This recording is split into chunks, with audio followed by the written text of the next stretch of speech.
నాకు సంతోషము, నీ ధర్మశాస్త్రము నా అంతర్యములోనున్నది. ప్రభు సహాయం కొరకై ప్రార్థనలో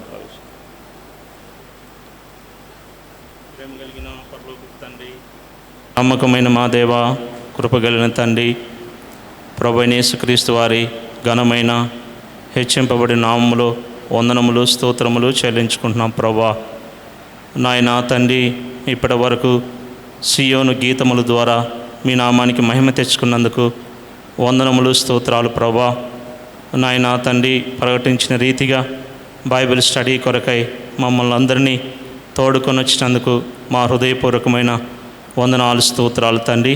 ఇంతవరకు సియోను పక్షమున మీరు జరిగిస్తున్న కార్యమును బట్టి మీకు వందనాలు స్తోత్రాలు తండ్రి. సమాధానకర్తమైన దేవా, సాతానును మా కాళ్ళ కింద శీఘ్రముగా చితక త్రొక్కించండి. మీ కృప మాకు తోడుగా ఉంచండి. ప్రభా నాయన, చదవబడిన లేఖన భాగములు మా కొరకై విరిచి వడ్డించండి. అల్పుడును అయోగ్యుడిని ప్రభా, నీ నిత్య నిబంధన రక్త ప్రోక్షణ కిందకు వస్తున్నాను. మీ సహాయం అందించి మీ ఆత్మతో నింపి మీ మాటలు వెల్లడిపరచండి.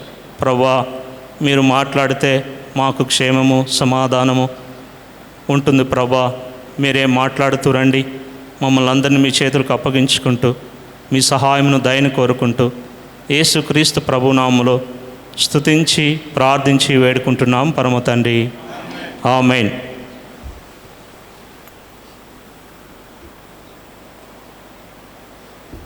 ప్రియమైన దేవుని బిడ్డలారా, మనం చదివిన భాగము గమనించినట్లయితే అపోస్తలుడైన పౌలు హెబ్రీలకు రాస్తూ 13వ అధ్యాయంలో మనము జ్ఞాపకం చేసుకుందాం. అపోస్తలుడైన పౌలు హెబ్రీలకు రాసిన గ్రంథము 13వ అధ్యాయంలో నుంచి మనము మాటను జ్ఞాపకం చేసుకుంటూ వచ్చాము. గొర్రెల గొప్ప కాపరి అయిన యేసు అను మన ప్రభువును నిత్యమైన నిబంధన సంబంధమగు రక్తమును బట్టి మృతుల్లో నుండి లేపిన సమాధానకర్తయగు దేవుడు యేసుక్రీస్తు ద్వారా తన దృష్టికి అనుకూలమైన దానిని మనలో జరిగించుచు ప్రతి మంచి విషయములోనూ తన చిత్త ప్రకారము చేయుటకు మిమ్మును సిద్ధపరచునుగాక. యేసుక్రీస్తుకు యుగ యుగములకు మహిమ కలుగునుగాక, ఆమేన్. మరి ఈ భాగంలో మనం గమనించినట్లయితే కీర్తన గ్రంథంలో మనం చదువుతూ వచ్చాం, దేవా నీ చిత్తము నెరవేర్చుట నాకు సంతోషము. మరి మన యొక్క సహవాసములో దేవుని యొక్క చిత్తము కనుగొనట చాలా ప్రాముఖ్యమైనది. దైవజనుడు భక్సింగ్ గారు మనకు నేర్పిన మొట్టమొదటి రక్షణ పొందిన తర్వాత మందిరానికి వచ్చిన తర్వాత అడిగే ప్రశ్న, ఆర్ యు బోర్న్ అగైన్? నీవు తిరిగి జన్మించావా? తర్వాత అడిగే క్వశ్చను, నీవు ప్రభు చిత్తాన్ని కనుగొన్నావని అడిగేవారంట. నీవు నేను కూడా ఈ రాత్రికాల సమయంలో దేవుని యొక్క చిత్తాన్ని కనుగోవాలని ప్రతి ఒక్కరికి ఆశ ఉంటుంది. అయితే దేవుని వాక్యములో నుండి ప్రభువు బయలుపరిచిన దేవుని యొక్క మనసు, దేవుని యొక్క చిత్తము దేవుని వాక్యంలో వ్రాయబడుతూ వచ్చింది. ముందుగా ప్రభువు సమాధానకర్త అయిన దేవుడు తన కుమారుడు ప్రభువైన యేసుక్రీస్తు ద్వారా నీలో నాలో తన యొక్క చిత్తాన్ని జరిగించటానికి ఆయనైతే సిద్ధముగా ఉన్నాడు. అదే మనం చదువుతూ వచ్చాము. ఆయన యొక్క చిత్తము చేయటకు కూడా మనకు కూడా ఎంతో సంతోషమని ఆ యొక్క కీర్తనాకారుడు తెలియజేస్తూ ఉన్నాడు. అయితే క్రొత్త నిబంధన వెలుగులో ప్రభు యొక్క చిత్తము వ్రాయబడుతూ వచ్చింది. కొన్ని భాగాలు మనం జ్ఞాపకం చేసుకుందాం. క్రొత్త నిబంధన వెలుగులో దాదాపుగా 6 సంగతులు దేవుని యొక్క మనస్సు, దేవుని యొక్క ఇష్టము, దేవుని యొక్క చిత్తము రాయబడుతూ ఉన్నది. మనము జ్ఞాపకం చేసుకునేవారిగా ఉందాం. రండి, మొట్టమొదటిగా దేవుని వాక్యములో నుండి 1 తిమోతిలకు రాసిన పత్రిక. అపోస్తలుడైన పౌలు తిమోతిలకు రాసిన మొదటి పత్రిక 2వ అధ్యాయము. So 1 Timothy chapter 2 versus 4 and 5. 4వ వచనము 5వ వచనం మనము జ్ఞాపకం చేసుకుందాం. ఆయన మనుషులందరూ రక్షణ పొంది సత్యమును గూర్చిన అనుభవ జ్ఞానము గలవారై ఉండవలనని ఇచ్ఛయించుచున్నాడు.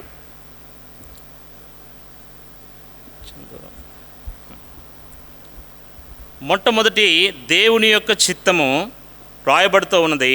ఆయన మనుషులందరూ రక్షణ పొంది సత్యమును గూర్చిన అనుభవ జ్ఞానము గలవారై ఉండవలనని ఇచ్ఛయించుచున్నాడు. ఇది రాయబడుతూ వచ్చింది. ఇచ్ఛ అంటే దేవుని యొక్క చిత్తము అని రాయబడింది, గాడ్స్ విల్ అని రాయబడింది.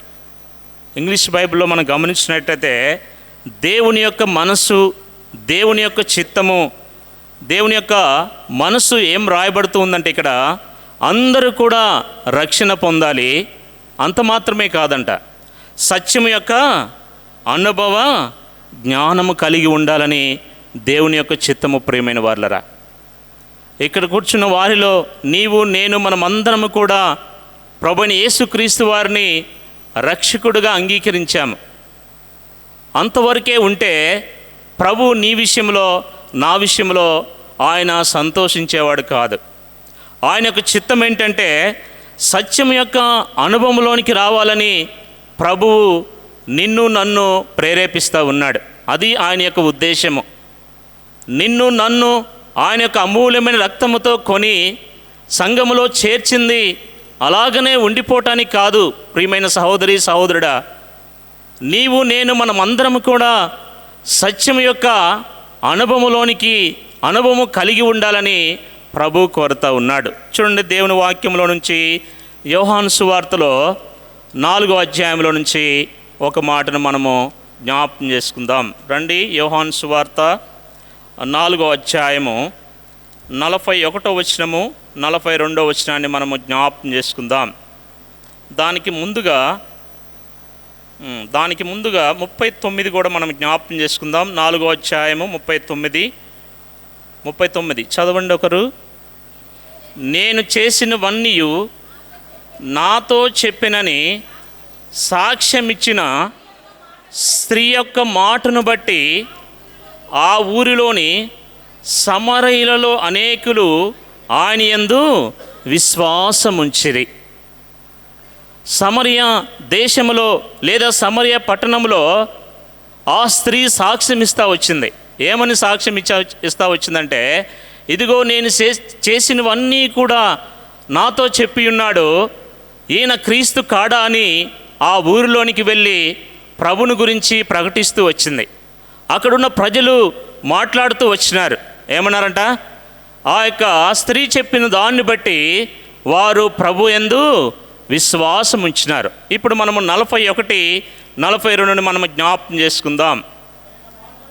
ఆయన మాటలు వినినందున ఇంకను అనేకులు నమ్మి ఆ స్త్రీని చూసి, ఇక మీదట నీవు చెప్పిన మాటను బట్టిగాక మా మట్టుకు మేము విని ఈయన నిజముగా లోక రక్షకుడని తెలుసుకొని నమ్ముచున్నామనిరి. ఇది సత్యం యొక్క అనుభవం. ప్రియమైన వారలారా, నీవు నేను కూడా దేవుని యొక్క సువార్తను విని రక్షణ పొందాం, మంచిదే. అయితే దాని తర్వాత సత్యం యొక్క అనుభవంలోనికి రావాలి. దేవుడు దయాళుడని రుచి చూడాలి.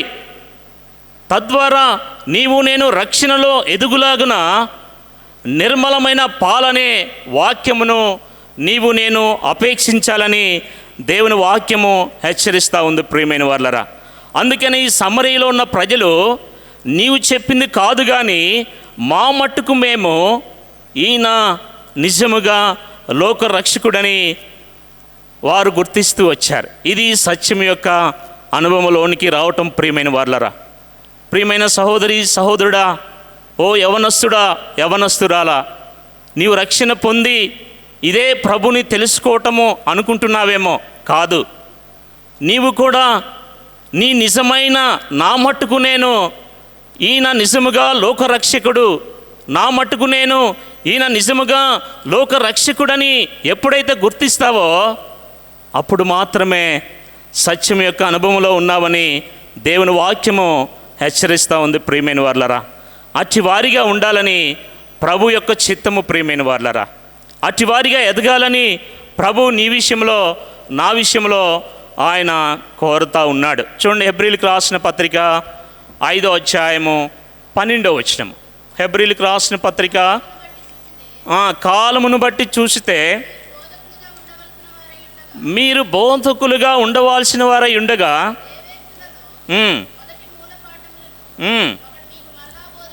ఒకడు మీకు మరలా బోధింపవలసి వచ్చెను.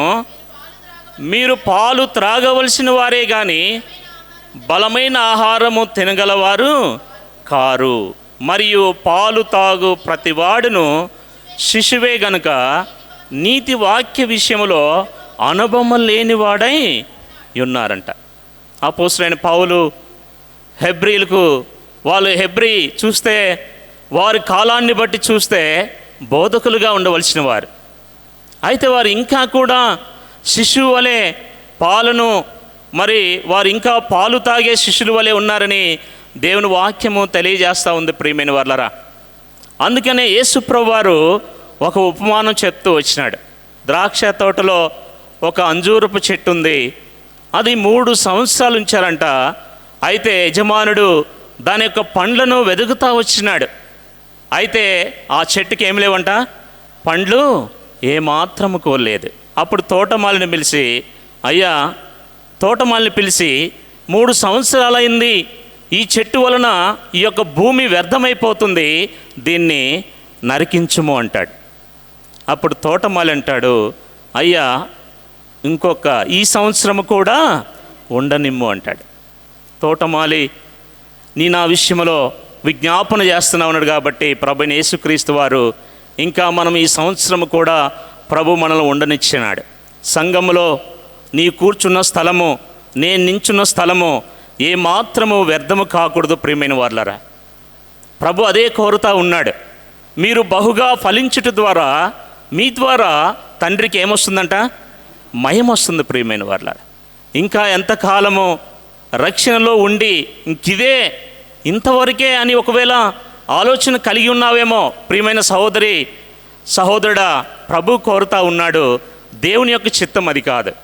నీవు సత్యం యొక్క అనుభవంలో ఎదగాలని, నీ ద్వారా అనేక ఫలాలు ఫలించాలని, తద్వారా ప్రభువు మహిమపరచాలని ఆయన ఆశిస్తూ ఉంటే, ఇంకా నీవు రక్షణలో ఇంకా ఇంతకాలము నేను 13 సంవత్సరాలైంది రక్షణ పొందాను, లేదు నేను 2 సంవత్సరాలైంది రక్షణ పొందానని చెప్పుకోవటం వలన మనకి ఏమాత్రము కూడా ప్రయోజనం లేదు ప్రియమైన వార్లరా.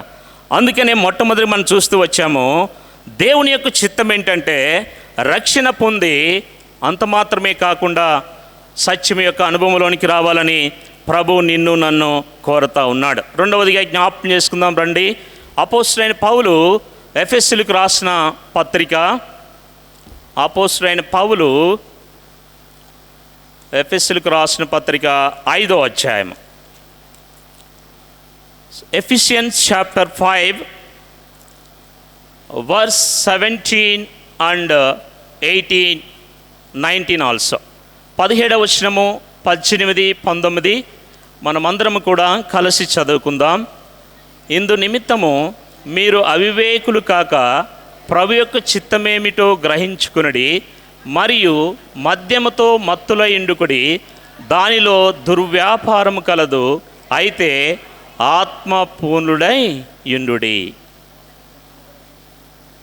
ఒకరినొకడు కీర్తనలతోనూ సంగీతములతోనూ ఆత్మ సంబంధమైన పాటలతోనూ హెచ్చరించుచు మీ హృదయములలో ప్రభును గూర్చి పాడుచు కీర్తించుచు. చాలు. రెండవదిగా దేవుని యొక్క ఆయన బయలుపరిచిన చిత్తము, రెండవది ఆత్మపూర్ణులై ఉండుడి. దేవుని ఆత్మచేత నింపబడి ఉండాలంట మనం. మొట్టమొదటిగా చూడండి, దేవుని వాక్యములో ఇదే ఎఫెసీయులకు రాసిన పత్రికలో ఎప్పుడైతే ప్రభువును మనం అంగీకరించినామో వెంటనే దేవుని ఆత్మ, చూడండి ఎఫెసీయులకు రాసిన పత్రిక 1వ అధ్యాయము 13వ వచనాన్ని మనం జ్ఞాపకం చేసుకుందాం. చదవండి ఆ మాటను. మీరును సత్యవాక్యమును అనగా మీ రక్షణ సువార్తను విని క్రీస్తునందు విశ్వాసముంచి వాగ్దానము చేయబడిన ఆత్మచేత ముద్రింపబడితరి. ఎవరైతే ప్రభువుని సొంత రక్షకుడిగా అంగీకరిస్తూ వచ్చినారో వారిని దేవుడు ఏం చేసినాడంట? తన ఆత్మచేత ముద్రించాడు. ఇది మొట్టమొదటిగా జరిగిన సంగతి. రెండవదిగా చూడండి, కొరింథీయులకు రాసిన పత్రిక, దేవుని వాక్యములో నుంచి కొరింథీయులకు రాసిన పత్రిక, కొరింథీయులకు రాసిన పత్రిక 12వ అధ్యాయము 13వ వచనాన్ని మనము జ్ఞాపకం చేసుకుందాం.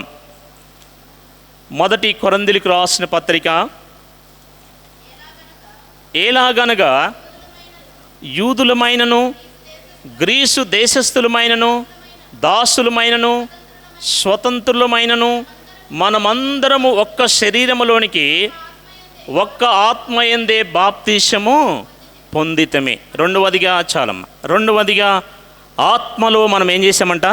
బాప్తీసము పొందాం. మొట్టమొదటిగా దేవుని ఆత్మచేత ముద్రింపబడ్డాం.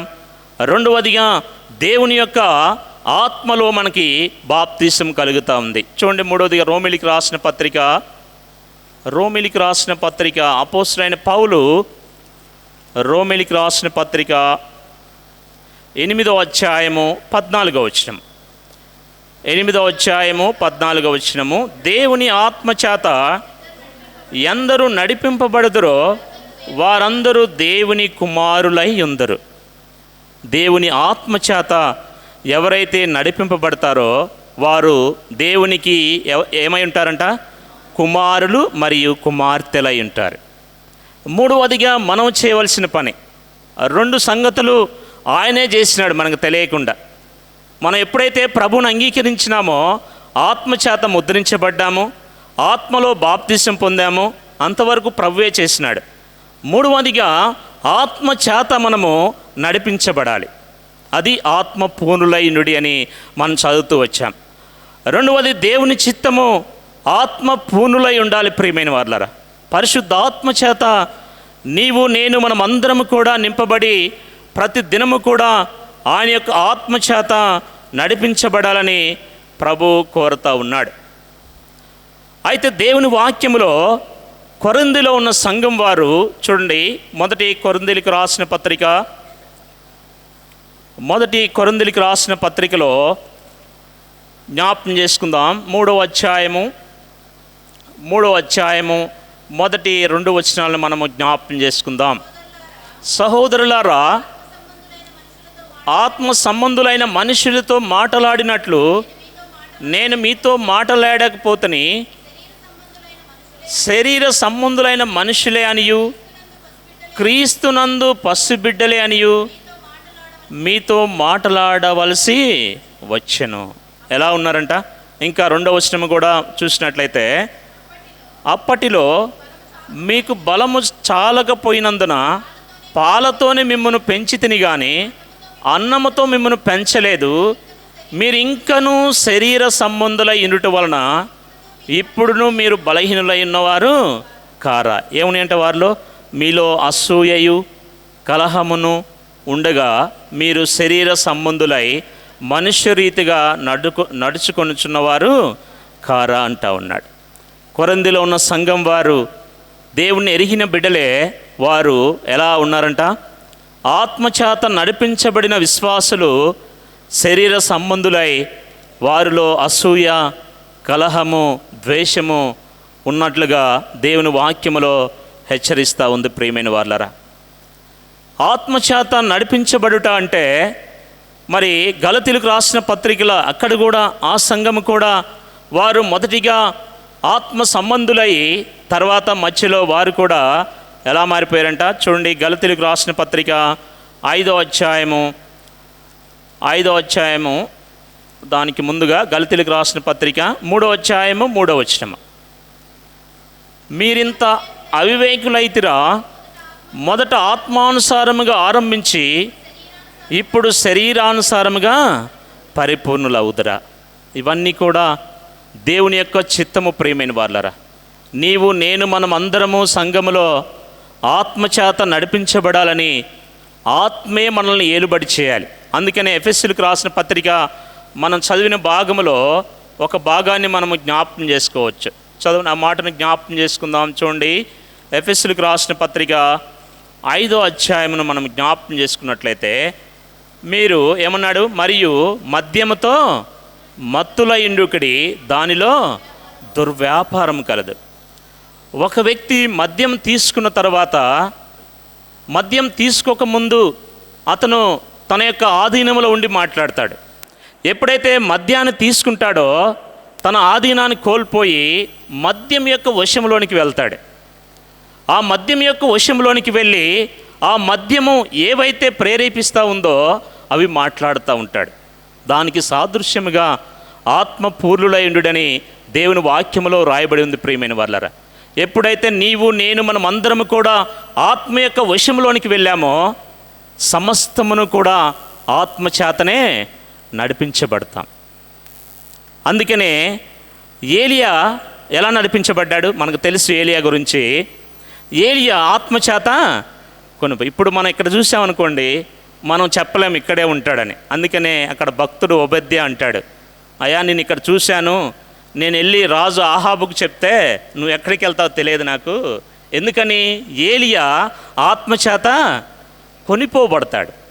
ఆత్మపూర్ణులై ఉండుట అంటే దేవుని యొక్క ఆధీనంలోనికి రావటం. ప్రియమైన వాళ్ళరా, అందుకని సామెతల గ్రంథంలో వ్రాయబడుతూ వచ్చింది, మీ సమస్త ప్రవర్తనను ఆయన యొక్క అధికారమునకు ఒప్పుకోవాలి.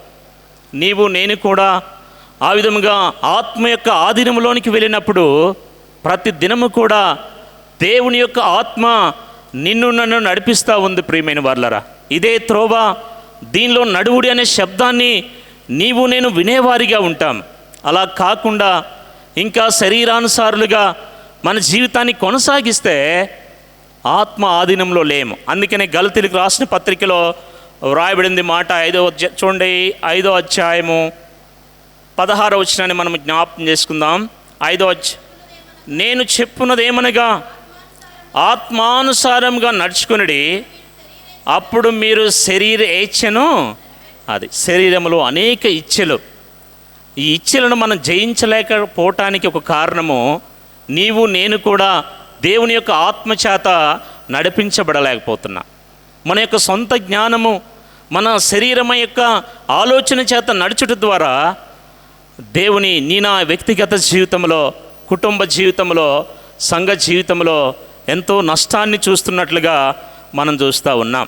అందుకనే ప్రియమైన సహోదరి సహోదరుడా, నీవు నేను కూడా ఆత్మానుసారంగా నడుచుకుంటే శరీరం ఇచ్ఛను ఏమాత్రము నెరవేర్చకుండా ప్రభు యొక్క చిత్తాన్ని నెరవేర్చేవారిగా ఉంటారని ప్రభు కోరుతూ ఉన్నాడు. అందుకనే ఇట్టి ఆత్మ పూర్ణులై ఉన్నవారు, దాని కిందనే రాస్తూ వచ్చినాడు దేవుని వాక్యములో. చూడండి, ఎఫెసీయులకు రాసిన పత్రిక 5వ అధ్యాయము, ఆత్మ పూర్ణులై ఉన్న వారి యొక్క స్వభావము ఆ కిందనే రాయబడుతూ వచ్చింది. 5వ అధ్యాయము, ఒకరినొకడు కీర్తనలతోనూ సంగీతములతోనూ ఆత్మ సంబంధమైన పాటలతోనూ హెచ్చరించుచు మీ హృదయములలో ప్రభువును గూర్చి పాడుచు పేరట సమస్తమును గూర్చి తండ్రి అయిన దేవునికి ఎల్లప్పుడూ కృతజ్ఞతాస్తుతులు చెల్లించుచు క్రీస్తునందలి భయముతో ఒకరినొకడు లోబడియుండుడి.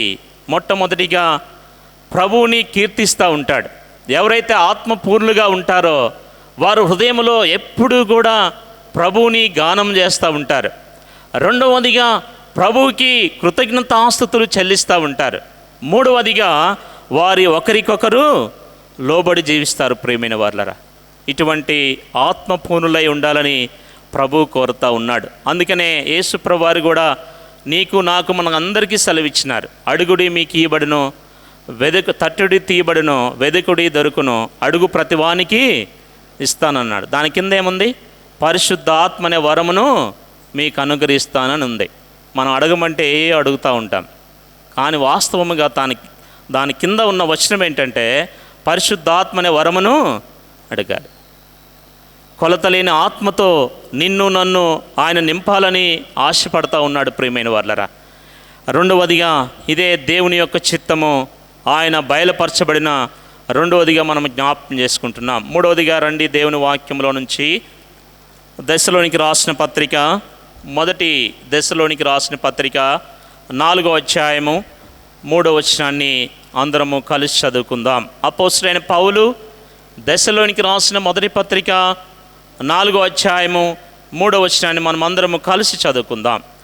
మీరు పరిశుద్ధులగుటయే అనగా మీరు జారత్వమునకు దూరముగా ఉండుటయే దేవుని చిత్తము. 4-5 కూడా కలిసి చదువుకుందాం.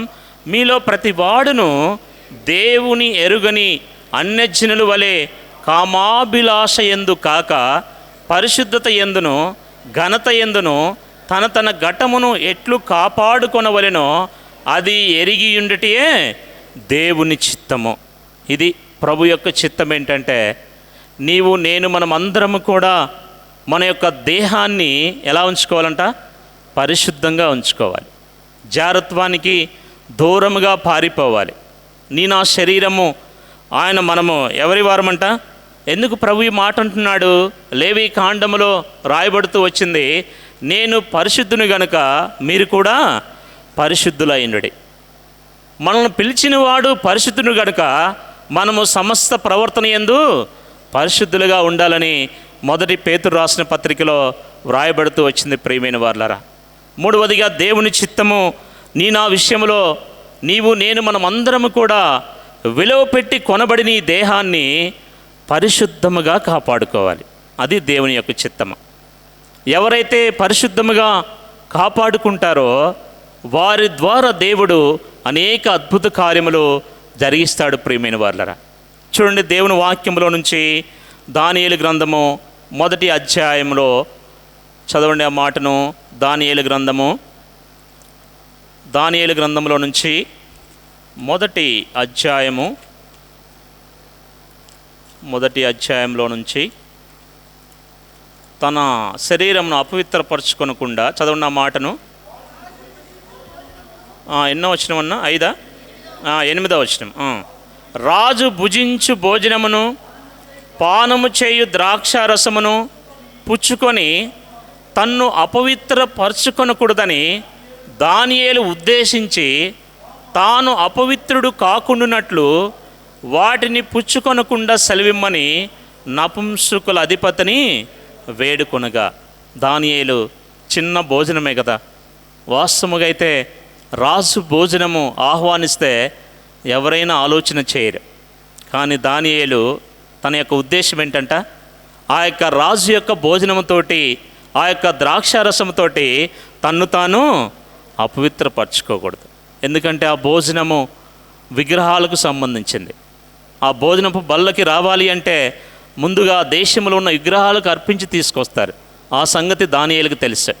అందుకనే అటువంటి భోజనము ద్వారా తన్ను తాను అపవిత్రపరచుకోకూడదని తాను వాంఛ కలిగి ఉన్నాడు. అందుకనే దేవుడు ఆశగల ప్రాణాన్ని ఏం చేస్తాడంట? తృప్తిపరుస్తాడు. అసలు మనలోనే ఆశ లేదనుకోండి, నేను పరిశుద్ధంగా ఉండాలి, నేను మరి అన్ని విషయాల్లో పరిశుద్ధంగా ఉండాలని కోరిక నాలోనే లేకపోతే ప్రభు ఎవరు కూడా నీలో కార్యం చేయలేరు. నాలో మొదటిగా ఉద్దేశం ఉండాలి. దేవుని వాక్యము సెలవిస్తుంది కదా, నా దేహాన్ని ప్రభు కొనుక్కున్నాడు కదా, నేను నా సొత్తు కాదు కదా అని చెప్పి మనం ఆలోచన చేసి విలువ పెట్టి కొనబడిన ఈ దేహముతో కనీసము భోజనము పానముతో తన్ను తాను అపవిత్రపరచుకొనకూడదని దానియేలు ఆనాడు ఉద్దేశించినాడు. కాబట్టి ఈనాడు మనము జ్ఞాపకం చేసుకుంటా ఉన్నాం ప్రియమైన వారలారా. అందుకనే అట్టి దానియేలు 4 రాజులు మారినా కానీ దానియేలు యొక్క తన యొక్క ఉద్యోగం మారలేదు. చూడండి ఎంత ఆశ్చర్యమో. దేవుడు ఒక మాట చెప్తుంటే వింటూ వచ్చాను. ఒక దైవజనుడు, దేవుడు ఆత్మస్వరూపి అంట. యేసు ప్రభువారు శరీరం నుండి వెళ్ళిపోయాడు. ఆయన ఇప్పుడు ఆత్మలో ఉండి ఎవరైతే పరిశుద్ధముగా తన దేహాన్ని కాపాడుకుంటారో వారిని వాడుకుంటాడంట. ఆయన ఆ ఆత్మ పరిశుద్ధ దేహంలోనికి వెళ్ళి వారిని ఉపయోగించుకుంటారు అని ఆ మాట విన్నప్పుడు చాలా ఆశ్చర్యం అనిపించింది నాకు. నిజముగా ప్రియమైన సహోదరి సహోదరుడా, నేను కూడా ఈ మాటలన్నీ మనం చదువుతూ ఉన్నాం రోజు. అయితే ప్రభు యొక్క చిత్తాన్ని మనం కనుగోవాలని, మన దేహంతో ప్రభువుని ఘనపరచాలని, అందుకోసమే నిన్ను నన్ను ఈ దేహంలో ప్రభు ఉంచినాడని మనము జ్ఞాపకం ఉంచుకోవాలి. అట్టి దానియేలు తన యొక్క జీవితము ద్వారా దేవుణ్ణి మహింపరుస్తూ వచ్చినాడు. అదే విధముగా కన్యకైన మరియ కూడా అంతే. ఆ దినాల్లో లేరా స్త్రీలు లేరా? బెత్లెహేములో, నజరేతులో చాలామంది స్త్రీలు ఉండొచ్చు, కానీ శుభవర్తమానం ఎవరికి వచ్చింది? కన్యకకు మాత్రమే. మరియ అయినా ఆమె ఏమన్నదంటే, నేను పురుషుణ్ణి ఎరగును దానిని అన్నది. చూడండి ఎంత పవిత్రముగా ఆ దినాల్లో ఆమె జీవిస్తూ వచ్చిందో, తన దేహాన్ని ఎంత పరిశుద్ధంగా కాపాడుకుంటూ వచ్చిందో.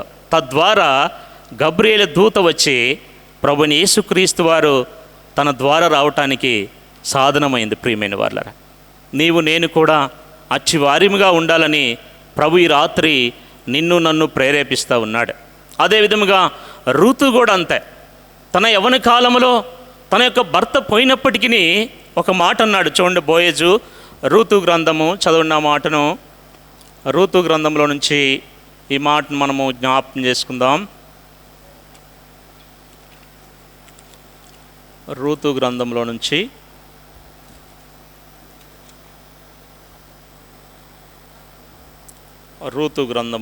మూడో అధ్యాయము చదవండి. 3:10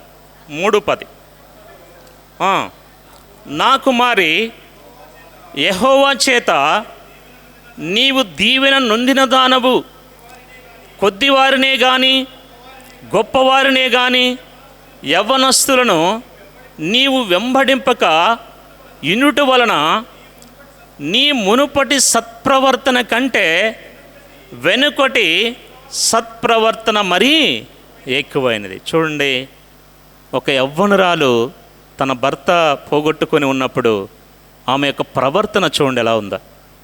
అందుకనే రూతుని ప్రభు వాడుకుంటూ వచ్చినాడు. ఆ దేహాన్ని ఎంతో పరిశుద్ధముగా జీవించాలని ఆమె ఆశపడుతూ వచ్చింది. అందుకనే ప్రభుని యేసుక్రీస్తు వారు బోయజు రూతుల ద్వారా మరి వచ్చినట్లుగా మనము దేవుని వాక్యంలో చూడవచ్చు. ప్రియమైన వాళ్ళరా, అందుకనే ఈ యొక్క దేహముతోటి నీవు నేను కూడా పరిశుద్ధముగా ఉండాలని, అదే దేవుని చిత్తమని ప్రభు కోరుతూ ఉన్నాడు. 4వదిగా రండి, దేవుని వాక్యములో నుంచి 1 పేతురు రాసిన పత్రిక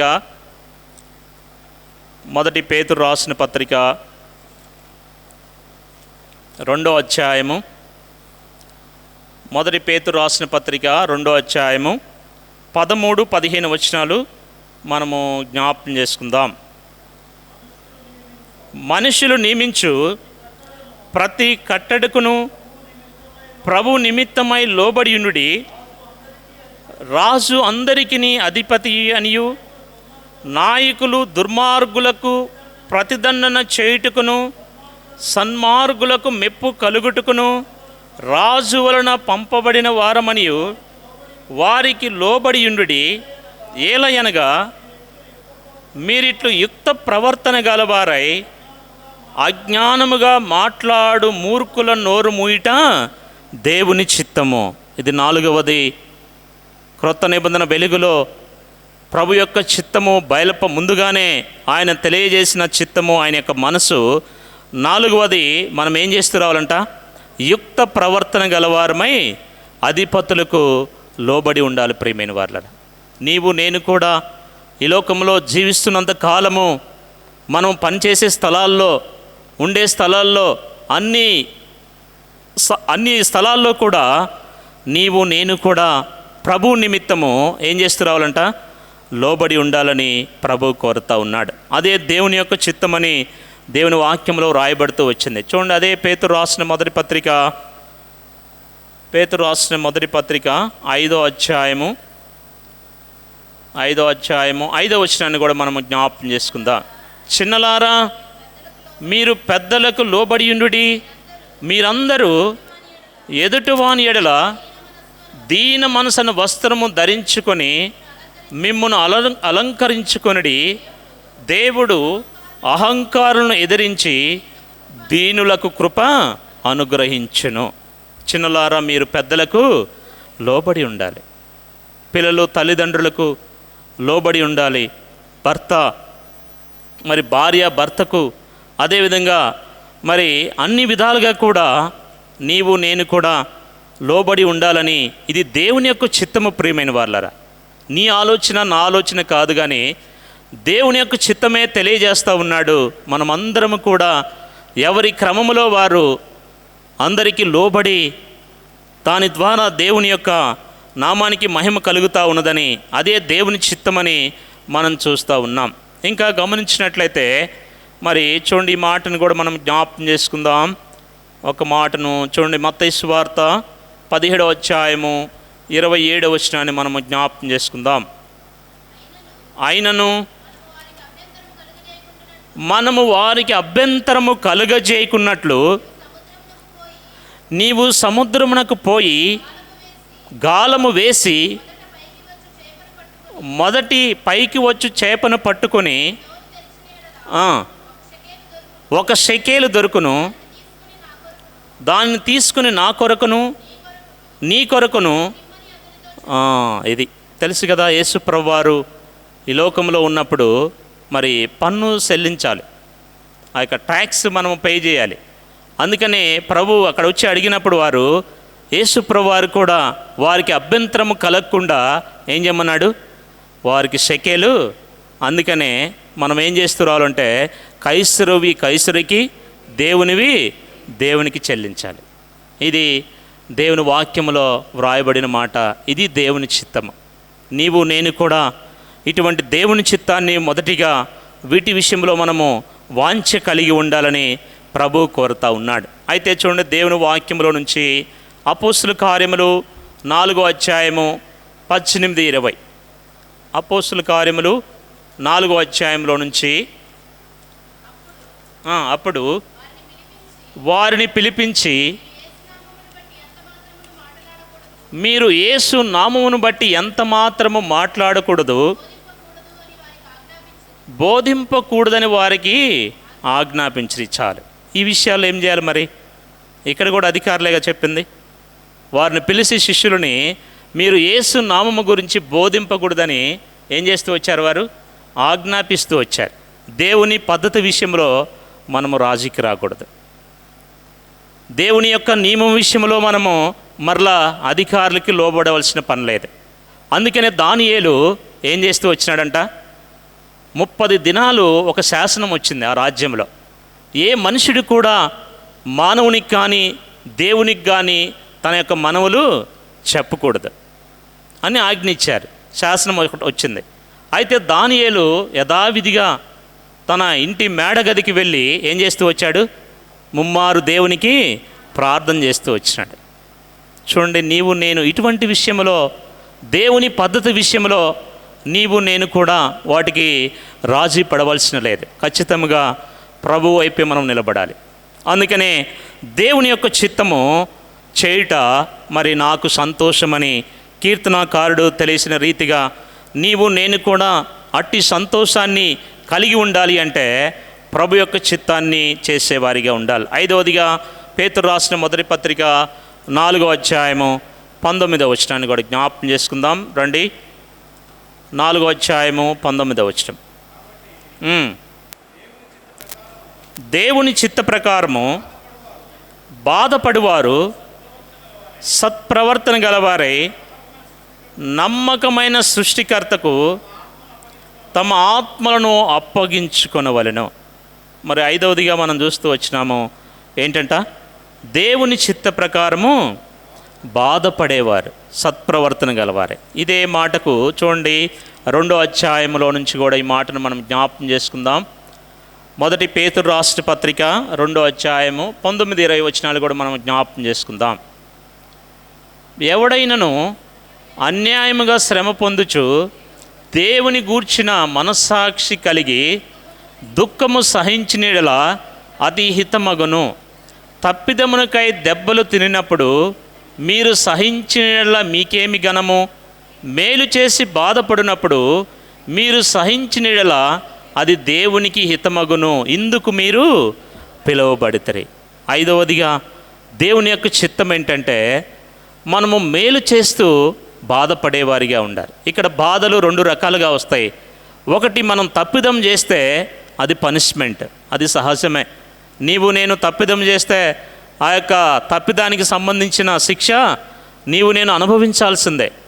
రెండవదిగా అది కాదు, మేలు చేస్తూ ఉన్నప్పుడు తనకేమొచ్చిందంట, ఆ యొక్క శిక్ష కలుగుతూ ఉంది. విశ్వాసులముగా ప్రభు బిడ్డలముగా నీవు నేను ఈ లోకములో అనేక సందర్భాల్లో మేలు చేస్తూ ఉన్నప్పుడు అనేక సార్లు నిందలు అవమానాలు పొందే అవకాశం ఉంటుంది. అందుకని దేవుడు తన యొక్క చిత్త ప్రకారము నీవు నేను బాధను అనుభవించాలని ప్రభు కోరుతూ ఉన్నాడు. అందుకనే గలతీయులకు రాసిన పత్రికలో వ్రాయబడుతూ ఉన్నది. చదవండి ఆ మాటను కూడా. గలతీయులకు రాసిన పత్రిక, క్షమించండి, ఫిలిప్పీలకు రాసిన పత్రిక 1వ అధ్యాయము 30వ వచనాన్ని మనము జ్ఞాపకం చేసుకుందాం.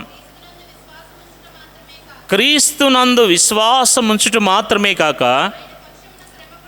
ఆయన పక్షమున శ్రమపడుటయు ఆయన పక్షమున మీకు అనుగ్రహింపబడింది. ఓన్లీ విశ్వాసం ఉంచితే సరిపోదంట. ఆయన పక్షాన నీవు నేను ఏం చేస్తూ రావాలంట, శ్రమపడాలి. ఎందుకనంటే మన ప్రభువైన యేసుక్రీస్తు వారు ముందున్న ఆనందము కొరకై ఆ యొక్క శ్రమను ఏం చేశారంట, నిర్లక్ష్య పెట్టి సిలువను, అవమానాన్ని నిర్లక్ష్య పెట్టి సిలువను సహించి ఏం చేశాడంట, తండ్రి కుడిపార్శ్వమున ఆయన ఆసీనుడై ఉన్నాడు. ఆయన యొక్క అడుగు జాడల్లో, ఆయన యొక్క మాదిరి ఉంచిన మాదిరిలో నీవు నేను కొనసాగాలని ప్రభు కోరుతూ ఉన్నాడు. ఇదే దేవుని చిత్తము.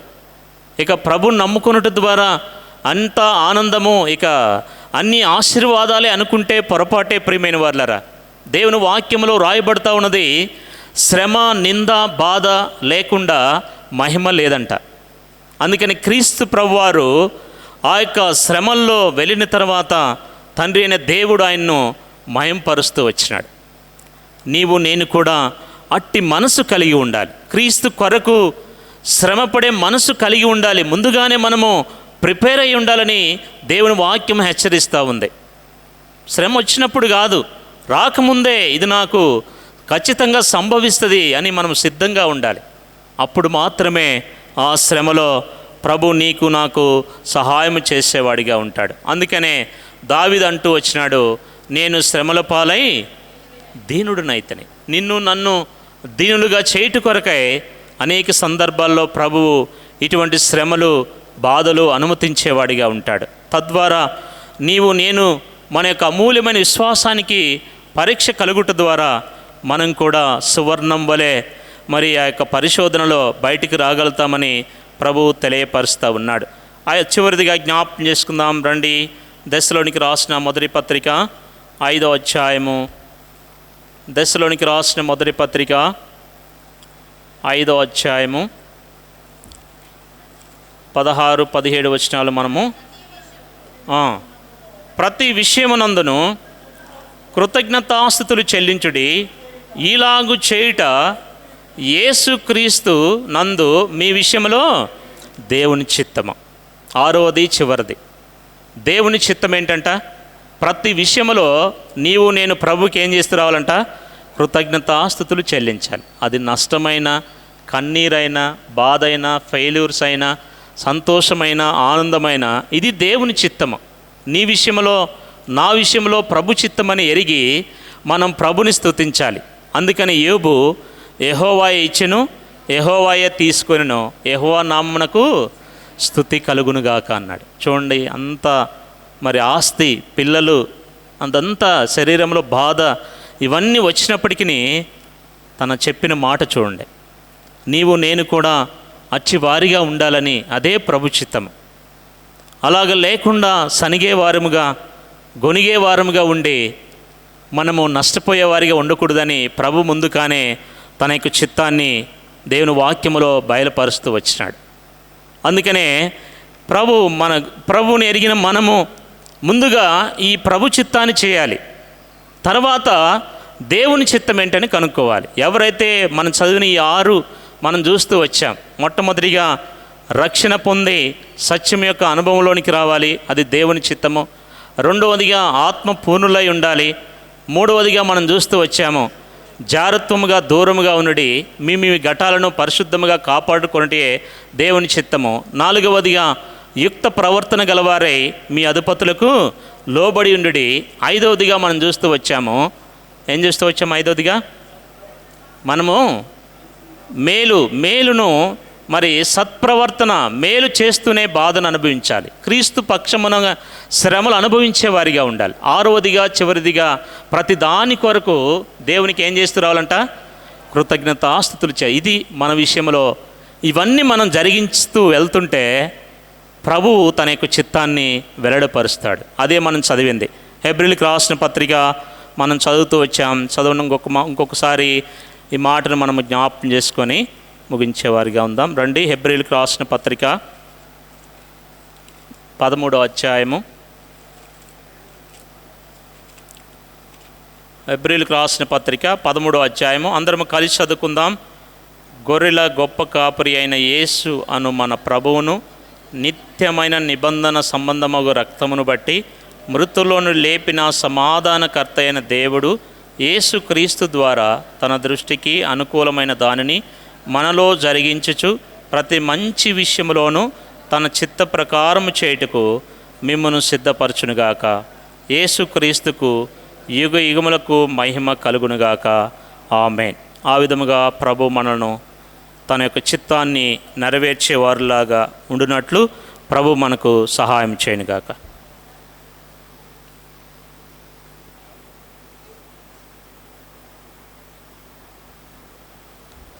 దయచేసి వార కార్యక్రమాలు గమనించవలసిందిగా మనం చేస్తుంటున్నాం. రేపు శుక్రవారం ఉదయకాలం సిస్టర్స్ మీటింగ్, శనివారం ఉదయకాలం ఉపవాస ప్రార్థన, ఆదివారం యథావిధిగా ఉదయకాలం 9 గంటలకు ఆరాధనకై మనమందరం కూడి వస్తాం. తర్వాత కట్రపాడులో ఈరోజు రేపు ఎల్లుండి స్పెషల్ మీటింగ్స్ ఉన్నాయి. ఈరోజు మీటింగ్స్ కొరకై దాసుడు నెహెమ్యా గారు వెళ్ళారు. రేపు ఎల్లుండి కూడా మరి ప్రత్యేకమైన కూడికలోని వాటి గురించి కూడా ప్రార్థన చేయండి. రండి, చివరి ప్రార్థన చేసుకుని సెలవు తీసుకుందాం.